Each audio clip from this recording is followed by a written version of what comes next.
Hi, I'm Josh Williams here with Fred Miner with Peregrine Safe and Ready. Fred, how are we doing? It's a rainy day here in Geneseo, but how are you? Hey, I'm doing great. Rainy Monday.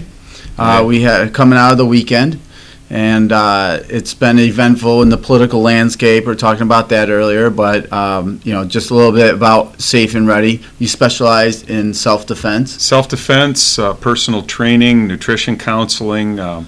Actually just came off a really busy weekend. What'd you with do this training. weekend, Fred? Friday was a basic defensive handgun class, half of the class. The other half is next week, or this coming weekend. And Sunday all day was a women's rape prevention self-defense class. It's called the Equalizer. That I co-teach that with Dave Jenkins of Rochester Personal Defense, and it was a heck of a good class. Now, how many people are in a class like this? What are some of the benefits? Why should this class be taken? What's going on here? Typically, we have up to 12. This class had 6 ladies in it, and of course, the smaller the class, the more individual attention they get. Right. But the nice thing about these combatives classes, it's realistic. We teach some basic techniques, and then the second half of the day, we put on padded suits, and the girls pretty much kick our butts. Now, you're telling me you had a bruise on Yeah, your I calf. got. Don't show it. No, but it's just I got a bruise on my calf, and usually I get some finger marks in my upper arms. The suits do a good job. The one thing they don't do is pad your neck. Right. And I had one young lady who I told her, "You hit like a guy," and she smiled and said, "Yeah, I do a lot of things like a guy." Spun my head around, so we'll work that out. All right. Well, so you had this class there. Anything unique that came out of this class that maybe you can share with people? Yeah, there's a little bit of a turn that I'd like to do with the broadcast this morning, because we were talking about the statistical odds of being in an incident, and women should know their chances of a sexual assault over a lifetime are about 1 in 4, which aren't great odds. The general public faces. Any given year, things are safe. But if you look at it over a lifetime, over a 30-year stretch, any one of us faces about a 1 in 3 chance of some kind of a violent assault or a dynamic critical incident, as some people call it. But I was talking to one of the ladies about this during a break. I said, even more startling to me is if you look at the possibility of people having like a heart attack or some form of cardiovascular disease, the odds are even worse. That's the number 1 killer in America. So when people think, gee, I need to get self-defense training, I need to learn how to shoot a handgun, or I need to learn how to fight, with my bare hands, how many people also stop and consider, I ought to be thinking about the number 1 killer in America, and that's heart disease. And you definitely do a great job at Peregrine linking the two of fitness and self-defense. I see a link. That's one of your specialties here, and that's as you're building your niche here, I can clearly see that link. And just talking about rape, and I mentioned this to you before, and you sort of like, well, Madonna just came out, admitted that when she was living as a young woman in New York City that she was raped. It was in the recent Vanity Fair interview. She came forward and said that she was raped by knife point on the rooftop of New York City. And I lived in New York for a long time. I worked for the New York Post there, and the New York City during Madonna's time when she was in her 20s, this is when Hell's Kitchen had, crackheads in Times Square, and it was awful, like lots of massive amounts of prostitution and drug kind of addiction. like Chicago is today. Right. Yeah. And so, obviously she's a, celebrity and does things, for her own reasons and agenda, but I find this absolutely believable and think that it really sort of makes sense in how she's lived out her life, that this really, has happened. A huge impact. Yeah. So, and if you just look at her as a person, there's no need really to come out with this sort of stuff except to maybe help more people become aware.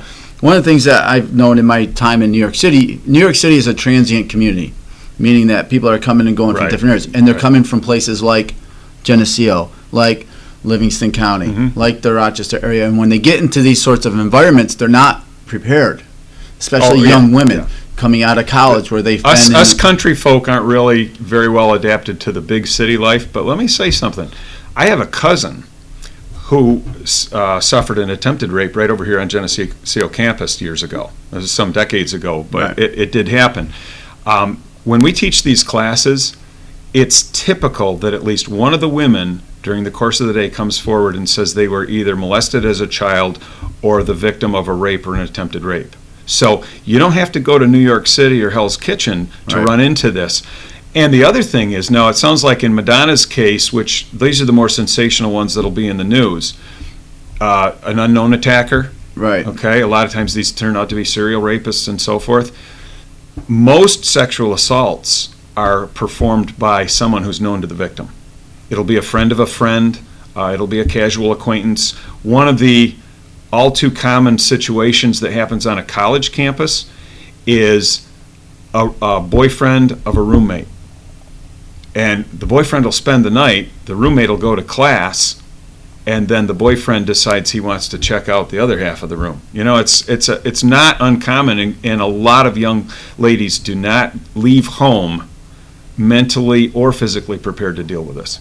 Now, for those that are fathers of young women out here, they're probably just like covering their face. They and should sort of be disgusted by all They this. should be. And they should probably do everything in their power to prepare their daughter moving forward into life like this, and have their daughter take a class with you. I mean, Well, this is about, You know, or a class, we've or talk, beat have that the drum quite a bit, have the Josh. conversation. You know, Absolutely. because it's one of those. I come from a traditional family, family of farmers and that sort of thing, and we didn't talk about this stuff. I mean, it's just one of those things that weren't addressed. At least I wasn't in the room when it was addressed with the other, Probably the never female part was. and stuff. And I think that's part of the issue, is that these issues really do need to be addressed and openly discussed. Thus, here we are. Right. Peregrine- Well, we can do a Peregrine little of ready. that. Discussion in and of itself isn't enough unless it leads to action.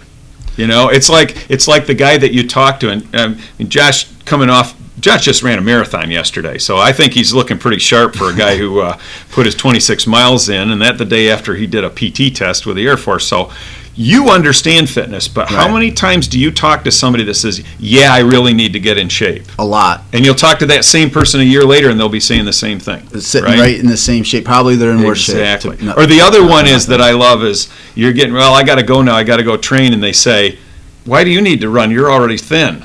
Right. Well, I'm thin because I run, not I run because I'm thin, There needs to be a starting point for these kinds of things, but there needs to be action to follow, or it's kind of a waste of time. And what I look at is that, first of all, there has to be a general awareness. And just listening to this broadcast will help that, because now there's somebody who's listened to this and will say, oh, I didn't know that the odds were that bad, or that this was so prevalent.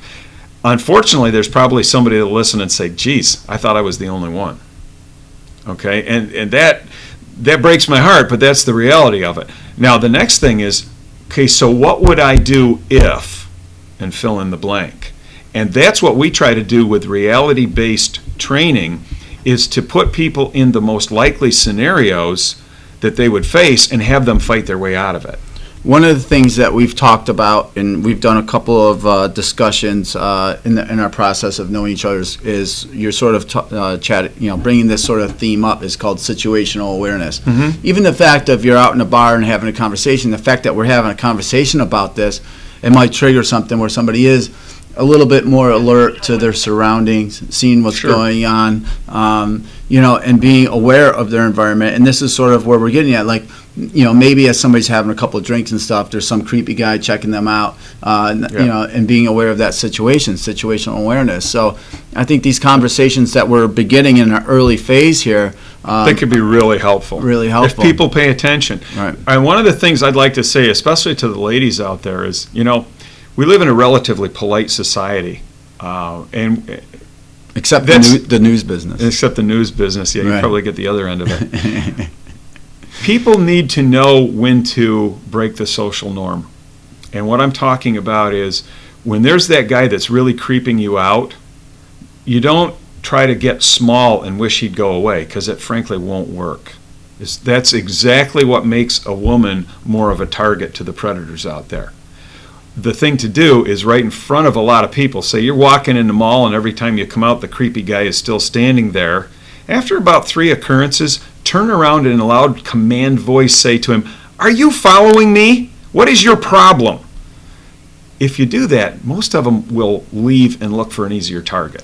That's a fantastic tip, and actually, I'm gonna go out and share that with other people as well, because I think that's incredibly important. And being that sort of aggression is that'll turn the stalker away and send him somewhere else. That's sort of ignoring it and showing a retreat is bad. Yeah. Coming out, being aggressive, and showing that you're going to be defiant is good. So, look, we came through something great here. Well, we try to put in at least one useful tip every time we do this, and let people go away with something they can put in their pocket and pull out when they need Well, how it. can people get a hold of you, Fred, if they have more questions, they want to talk in a little bit more private environment? Currently, I have a website under construction. It should be online pretty soon, and it's going to be, actually, you can see it on the back of my shirt, if I can turn this to the camera.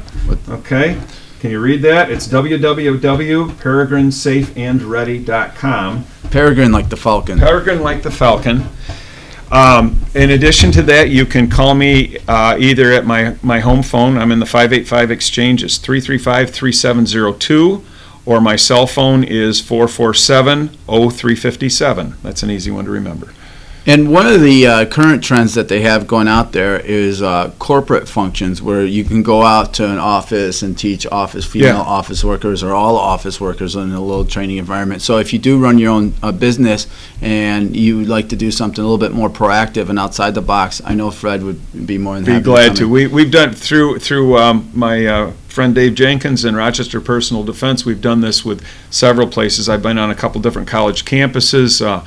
We did this for East House in Rochester. Dave has put a bunch of these on. So the other thing is, check out the Rochester Personal Defense website. It's safeinrochester.com, all one word, and you will see a whole lot of really cool courses coming up on there. So whatever you're interested in, especially anything with firearms, that's the place to go. And very good chance that I'll be one of your instructors. All right, Fred. Well, thank you very much. It's a rainy Monday here in Geneseo. However, we've already shed some light on the day in this issue. We'll be back next week with another edition. Thanks a lot. This is always quite helpful. And be sure to go out and share this on Facebook. Share this with your friends. The Genesee Sun is a subscription. Little plug here for Genesee Sun. You betcha. It is a subscription site. Get on it. Your subscription goes towards making programs like this possible. There's obviously ways around the subscription. You can sneak around and get through it. That's fine by me. I'm okay with that, but I prefer you pay so that we can continue to build this forward. So, I'd like to see this go forward because I want to see people be safe. Great. Well, thanks a lot, Fred. Have a good week. Have a safe week, and we'll see you next Monday. All right. Thanks, Josh.